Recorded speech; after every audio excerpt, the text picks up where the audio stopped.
Okay, so we have the problem for additional activities. Find the 10th term and the sum of the first 10 terms in a geometric sequence if the first term is 8 and the fourth term is 216.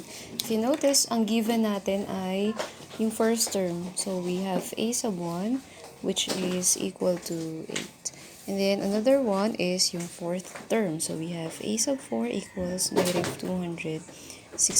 Now, it's mentioned that what we have here is a geometric sequence. So we write the formula for the geometric sequence. A sub n equals a sub 1 times r raised to n minus 1. Ang una natin gagawin is to find the common ratio. So meron tayong fourth term. I-assign natin siya as our a sub n equals a sub 4 equals a sub 1.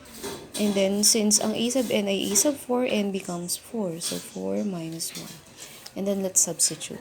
A sub 4 is equal to negative 216 equals a sub 1 is 8. And then, r is unknown. 4 minus 1 is 3. So, we have negative 216 minus 8r cubed. And then, divide both sides of the equation by 8. So, we cancel this. Becomes 1.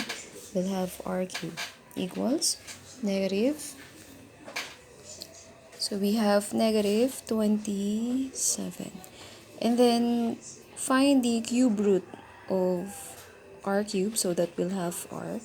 And of course, the cube root of negative 27. So we have r equals, just the cube root of negative 7. We'll have negative 3. Why? Negative 3 times negative 3 times negative 3 is equal to negative 27. So let's proceed. Okay, going back to the problem, we have find the 10th term. So we'll have a sub 10. So the formula is a sub n equals a sub 1 times r raised to n minus 1. A sub 10 equals a sub 1 is, okay, from the given we have 8.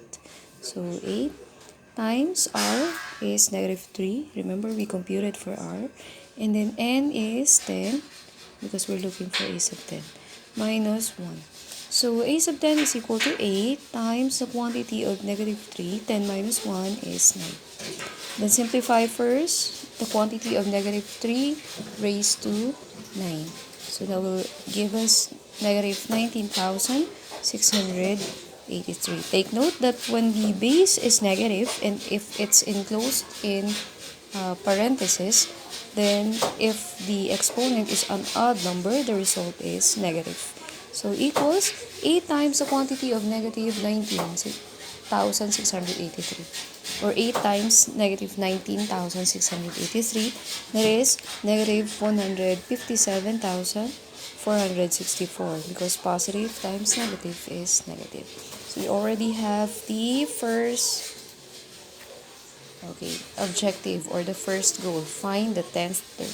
So next is the sum of the first 10 terms. So we use the formula for the geometric series, that is S sub n equals a sub 1 times the quantity of 1 minus r raised to n divided by 1 minus r. This is used if the series is finite and also if the common ratio is not equal to 1. So substitute, we have S sub 10, the sum of the first 10 terms. And then a sub 1 is 8. We have times the quantity of 1 minus r is negative 3. Raised to n, so we have n, the first 10 terms, we have raised to 10. Alright, divided by or all over 1 minus r is negative 3. Okay, simplify. 8 times the quantity of 1 minus the quantity of negative 3 raised to 10 will become positive. But since it's minus, so we just write minus the quantity of negative 3 raised to 10, that is 59,049. You just multiply negative 3 by itself 10 times. So you have negative 3 times negative 3 times negative 3 times negative 3 times negative 3 and so on. 1 minus negative 3 gives you 1 plus 3. So 8 times 1 minus 59,049.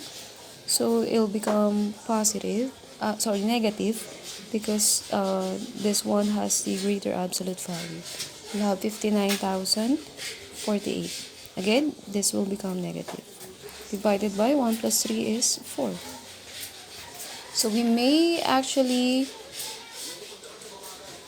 multiply this 8 times negative 59,048. This is negative 472,384 divided by 4, which gives us negative 118,096. Negative 118,096. Okay, another way could be you divide first 8 and 4, so that will give you 2 times negative 59,048. So you arrive at the same answer. 2 times negative 59,048 is negative 118,096. So that is the sum of the first 10 terms of the geometric sequence, or the given geometric sequence. Now, if you want to check, you may do it manually.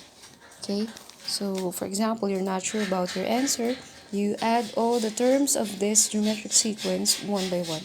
So we'll have the first term, that is 8. Second term is 24, negative 24, because that's times negative 3. Times negative 3 will have positive.